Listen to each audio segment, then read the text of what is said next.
नमस्ते प्रियजनों। 18 फरवरी को महाशिवरात्रि का पावन पर्व आने वाला है।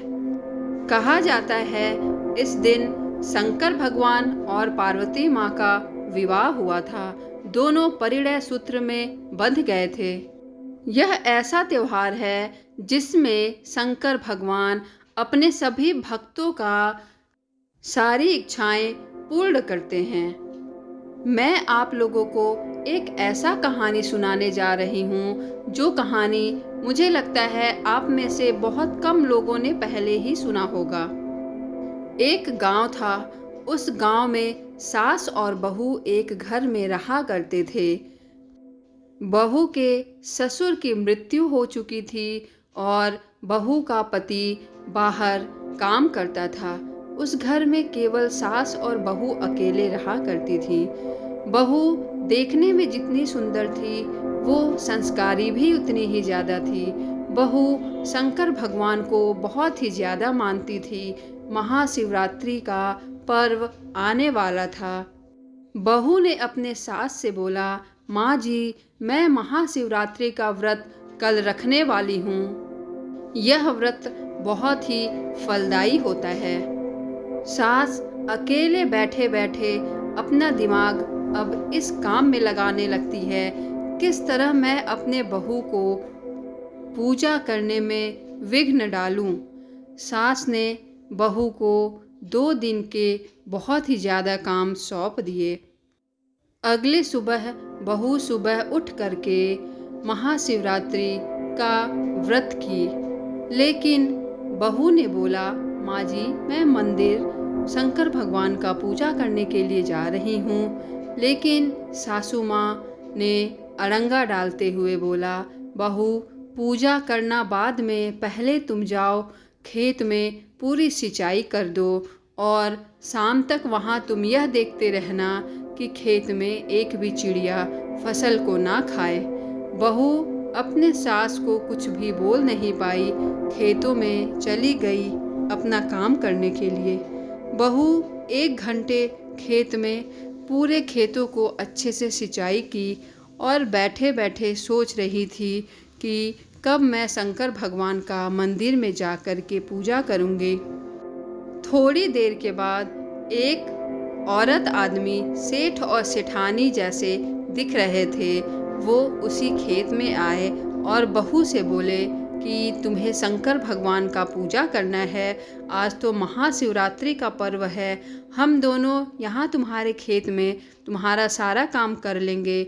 अगर तुम्हें पूजा करना है तो तुम मंदिर में जाओ और शंकर भगवान का पूजा कर लो। बहू बहुत ही ज़्यादा खुश हुई।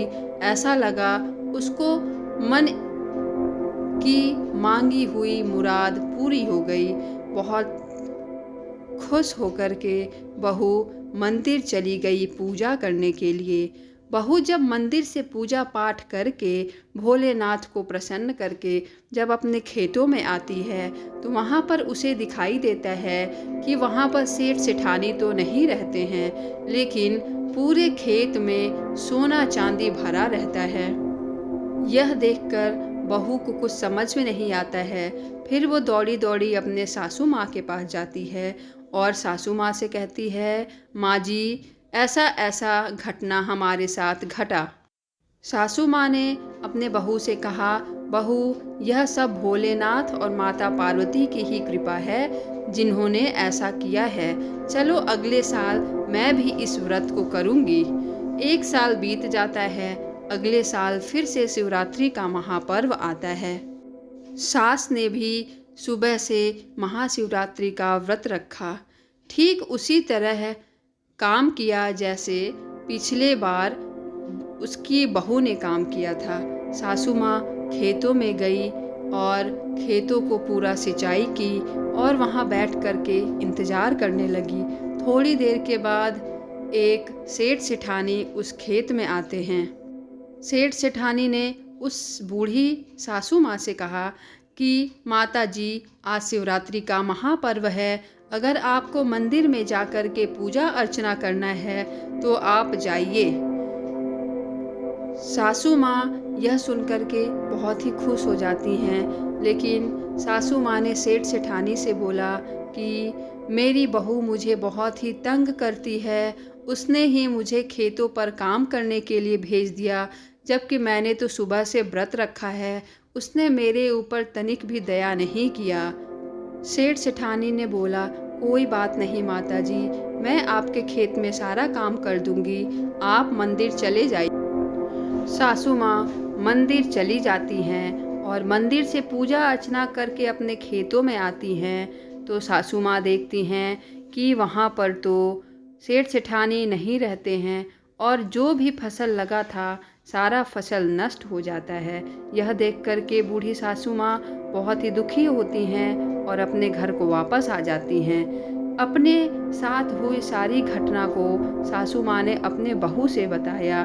बहू सासू माँ की नीयत को समझ गई और मन ही मन शंकर भगवान और पार्वती माँ को याद करने लगी और बोलने लगी कि भोलेनाथ, आप हमारे सासू माँ की गलतियों को क्षमा करिए।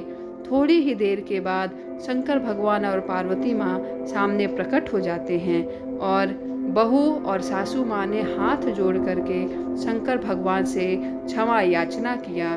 भगवान ने दोनों लोगों को माफ़ कर दिया और सासू माँ से बोला कि बेकार का झूठ में किसी की बुराई नहीं करनी चाहिए। इतना ज़्यादा ये पावन पर्व है, फलदायी पर्व है, इसमें आप हमेशा सबकी केवल अच्छाई ही करिए।